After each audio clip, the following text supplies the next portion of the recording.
لیکن حضرت سیدہ فاطمہ آپ کا وصال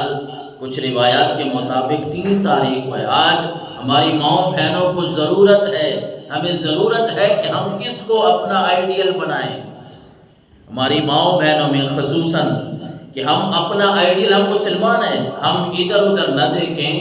ہم نے اپنی اگر بیٹیوں کی تربیت کرنی ہے، اپنی بہنوں کی تربیت کرنی ہے، تو ہم نے یہ دیکھنا ہے کہ سیدہ کائنات حضور کی جو اولاد تھی، حضور کی جو بیٹیاں تھیں، وہ اللہ اور اس کے رسول صلی اللہ علیہ وسلم کی کیسے اتباع کرتی تھیں۔ حضرت سیدہ طیبہ طاہرہ جو جنتی عورتوں کی سردار ہے، ان کی سیرت کیا تھی؟ جس طرح حضرت حذیفہ، بڑی مشہور روایت ہے ترمذی شریف کی 3781 نمبر پہ، حضرت حذیفہ کہتے ہیں سألتنی امی متی عہدک، میری ماں نے مجھ سے پوچھا کہ حذیفہ کتنے دن ہو گئے ہیں حضور کی بارگاہ میں نہیں گیا، کتنے دن ہو گئے ہیں؟ کہتے ہیں میں نے مالی بھی عہد منذ کذا و کذا، اپنی کچھ مصروفیت تھی، بتایا ماں جی اتنے دن ہو گئے میں نہیں جا سکا۔ کہتے ہیں فنالت منی، میری ماں مجھ پہ خفا ہوئی کہ حذیفہ دنیا داری تو چلتی رہتی ہے، یہ کیا بات ہوئی کہ اتنے دن ہو گئے تو حضور کی بارگاہ میں نہیں گیا؟ کیونکہ اس وقت صحابہ کرام ہوں یا صحابیات ہوں، مائیں تو ایسی ہونی چاہیے نا جو بچوں کو دین اسلام کی طرف کیسے راغب کریں، کیسے رغبت دلائیں۔ یہ نہیں ہے کہ بچہ اب بالغ ہو گیا ہے، ہماری مائیں تو آج کل کی کہتے ہیں بیٹا آپ نے روزہ نہیں رکھنا، آپ نے اسکول نہیں جانا، آپ نے فلاں کام نہیں کرنا، روزہ رکھیں گے تو آپ کے لیے بڑی مشکلات ہوں گی۔ یہ ارے اس وقت کی ماں کی بات کر رہا ہوں، بیٹے سے پوچھتی ہے حذیفہ آقا کریم علیہ السلام کی بارگاہ میں اتنے دن ہو گئے، گیا کیوں نہیں؟ حدیث کے الفاظ ہیں فنالت منی، حضرت حذیفہ کہتے ہیں میری ماں مجھ پہ خفا ہو گئی کہ یہ کیا بات ہوئی، دنیا داری وہ اپنی جگہ پہ ہے لیکن حضور کی بارگاہ میں تو گیا کیوں نہیں ہے؟ حضرت حذیفہ کہتے ہیں میں نے عرض کی دعینی آتی النبی صلی اللہ علیہ وسلم، ماں جی آپ مجھے اجازت دیں میں آج ہی چلا جاتا ہوں حضور کی بارگاہ میں، فَأُصَلِّيَ مَعَهُ الْمَغْرِبَ، میں ابھی مغرب کی نماز کا وقت ہونے والا ہے، مغرب کی نماز حضور کے ساتھ پڑھوں گا، وَأَسْأَلَهُ أَن يَسْتَغْفِرَ لِي وَلَكِ، اور ماں جی مجھے آپ اجازت دیں میں حضور کی بارگاہ میں جاؤں گا نا تو وہاں میں جا کے یہ درخواست بھی کروں گا کہ اللہ کے رسول آپ دعا کر دیں کہ اللہ میری والدہ کی بھی بخشش فرما دے اور میری بخشش بھی فرما دے۔ یہ صحابہ کرام کا، سارے مسلمانوں کا یہ عقیدہ اور ایمان ہے، بلکہ رب کا حکم ہے کہ اگر نبی تمہارے لیے دعا کر دینا، اللہ کے نبی تم گناہ کر بیٹھو، گناہوں کے کیچڑ میں تم آ جاؤ اور پھر اللہ کے نبی تمہارے لیے بخشش کی دعا کر دے تو اللہ تمہاری توبہ کو قبول فرما لے گا، تمہارے گناہوں کو معاف فرما لے گا۔ اس لیے صحابہ کرام کا بھی یہ عقیدہ ہے، یہ ایمان ہے۔ اپنی اولاد کو تربیت کرنے کے لیے رمضان المبارک کا مہینہ ہے، موسم بھی بہترین ہے، جو بچے ہمارے بڑے ہیں، بچیاں بڑی ہیں، یعنی روزے رکھنے کے قابل ہیں، انہیں ضرور روزے رکھوائیں، انہیں ضرور بتائیں کہ دین اسلام کو آسان دین ہے، لیکن اب آپ مکلف ہو چکے ہیں، آپ کو روزہ رکھنا چاہیے، آپ کو نمازیں ادا کرنی چاہیے، بلکہ سختی کا بھی حکم ہے۔ جس طرح اللہ کے نبی نے فرمایا بھائی 7 سال کے بچے کو نماز کے لیے لے آؤ، 10 سال تک اسے ضرور جو ہے وہ نماز پڑھواؤ، اور اگر نہ پڑھے تو پھر اس کے اوپر سختی بھی کی جا سکتی ہے۔ تو اسی طرح اگر اولاد اس قابل ہو گئی ہے، اتنی ان کی عمر ہے کہ وہ روزے رکھ سکتے ہیں، تو ماؤں بہنوں کو یہ تربیت نہیں کرنی چاہیے کہ بیٹا ابھی تو آپ چھوٹے ہیں، آپ اسکول جاتے ہیں، آپ روزہ رکھیں گے تو پھر کیا ہوگا، آپ مشکل میں پڑ جائیں گے۔ نہیں، بلکہ کوشش کرنی چاہیے، انہیں یہ سمجھائیں کہ بیٹا آج آپ اگر روزے کے عادی بنیں گے تو پھر ساری زندگی یہ عادت آپ کو پڑی رہے گی، اور آج اگر آپ اس بات پہ آ گئے کہ میں روزہ رکھوں گا تو میں مشکل میں پھنس جاؤں گا، تو پھر بیٹا ساری زندگی بندہ یہی کہتا رہتا ہے کہ نماز پڑھنا بڑا مشکل کام ہے، روزہ رکھنا بڑا اوکھا کام ہے۔ تو حضرت حذیفہ کہتے ہیں میں نے اپنی والدہ سے اجازت لی کہ ماں جی آپ مجھے اجازت دیں، میں حضور کے پاس جاتا ہوں، مغرب کی نماز بھی ادا کروں گا،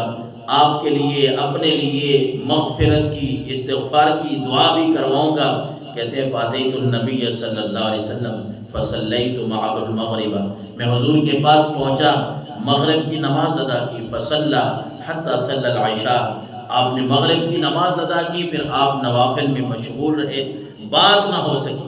آپ نے عشاء کی نماز پڑھائی اور عشاء کی نماز پڑھانے کے بعد ثم انتفل، پھر آپ واپس اپنے گھر کو لوٹے۔ حضرت حذیفہ کہتے ہیں سرکار دو عالم صلی اللہ علیہ وسلم گھر جا رہے ہیں اور میں حضور کی فتبعتہ فسمع صوتی، میں حضور کے پیچھے پیچھے چل رہا ہوں، اب آواز کی جرت نہیں کر رہا تھا، ادب آڑے آ رہا ہے کہ اللہ کے نبی مصلی سے اٹھے ہیں، میں نے کوئی بات کرنی تھی لیکن حضور نے توجہ نہیں فرمائی، دیکھا نہیں، آپ گھر کی طرف چل رہے ہیں، میں حضور کے پیچھے پیچھے چل رہا ہوں۔ تو پھر حضور علیہ السلام نے میرے قدموں کی جو آہٹ سنی نا، ہم اس نبی کے غلام ہیں جو قدموں کی آہٹ سے بھی سمجھ جاتے ہیں کہ کون سا غلام آیا ہے۔ فسامع صوتی، اللہ کے نبی نے، حضرت حذیفہ کہتے ہیں میری آواز سنی، میرے قدموں کی آہٹ سنی، تو پھر فرمایا من ھذا، کون آ رہا ہے؟ اور حضرت حذیفہ کہتے ہیں ابھی تو میں نے جواب نہیں دیا تھا، پہلے حضور نے فرما دیا حذیفہ آپ آ رہے ہیں۔ میں نے عرض کیا ہاں حضور میں آ رہا ہوں، میں حذیفہ ہی ہوں، آپ نے مجھے پہچان لیا ہے۔ اور پھر آقا کریم علیہ السلام نے اگلا سوال کیا جو حذیفہ ماں کو کہہ کے آئے تھے، ماں جی جا رہا ہوں تو اپنے لیے بھی اور آپ کے لیے بھی بخشش کی دعا بھی کرواؤں گا۔ تو حضور نے فرمایا ما حاجتک غفر اللہ لک ولأمک، پھر حضور نے فرمایا حذیفہ کیوں آیا ہے، کس مقصد کے لیے، کس کام کے لیے آیا ہے؟ حضرت حذیفہ کہتے ہیں ابھی تو میں نے بتایا ہی نہیں تھا کہ میں ماں کی اور اپنی بخشش کی دعا کروانے کے لیے آیا ہوں۔ حضور نے پہلے ہی فرما دیا ہے حذیفہ جا، اللہ تیرے بھی گناہ معاف فرما دے، تیری ماں کے بھی گناہ معاف فرما دے۔ ہم اس آقا کریم علیہ السلام کی امتی ہیں جو اپنے امتیوں کے حالات ایسے جانتے ہیں کہ پہلے ہی فرما دیا کون آ رہا ہے، پھر فرما دیا حذیفہ آپ آ رہے ہیں، پھر فرمایا حذیفہ کیا کام ہے؟ حذیفہ کہتے ہیں ابھی تو میں نے جواب نہیں دیا تھا، حضور نے پہلے ہی بخشش کا پروانہ تھما دیا ہے۔ اور اگلی بات یہ ہے جو ہم کرنے لگے تھے، آقا کریم علیہ السلام نے فرمایا حذیفہ اب آیا ہے نا تو رک جا، ایک بات میری سنتا جا اور جا کے یہ ذرا میرے صحابہ کو بھی بتا دے تاکہ ساری امت تک یہ بات پہنچ جائے۔ وہ بات کیا ہے؟ ان ھذا ملک لم ينزل الارض قط قبل هذه الليلہ، اے حذیفہ ابھی ایک فرشتہ آیا ہے جو آج سے پہلے زمین پر کبھی بھی نہیں آیا، وہ آسمانوں پہ رب کی عبادت کرتا ہے، اللہ تبارک و تعالیٰ کے احکامات کے مطابق وہ آسمان پہ رب کی عبادت، آسمان پہ اپنی ڈیوٹیاں کر رہا ہے، آج زمین پہ آیا ہے اور استأذن ربہ ان یسلم علی ویبشرنی بان فاطمہ سیدۃ نساء اہل الجنہ وان الحسن والحسین سیدا شباب اہل الجنہ۔ اے حذیفہ اس فرشتے نے اللہ سے اجازت مانگی اپنے رب سے، ایک تو وہ مجھے سلام کرنے کے لیے آیا ہے، یہ اس نبی کی بارگاہ ہے کہ جہاں صرف ہم نہیں تڑپتے، انسان مسلمان دنیا میں رہنے والے مسلمان اس بارگاہ کی طرف جانے کے لیے تڑپتے نہیں، بلکہ یہ وہ بارگاہ ہے جہاں فرشتے بھی رب سے اجازت لے کے حضور کی بارگاہ میں سلام کے لیے آیا کرتے ہیں۔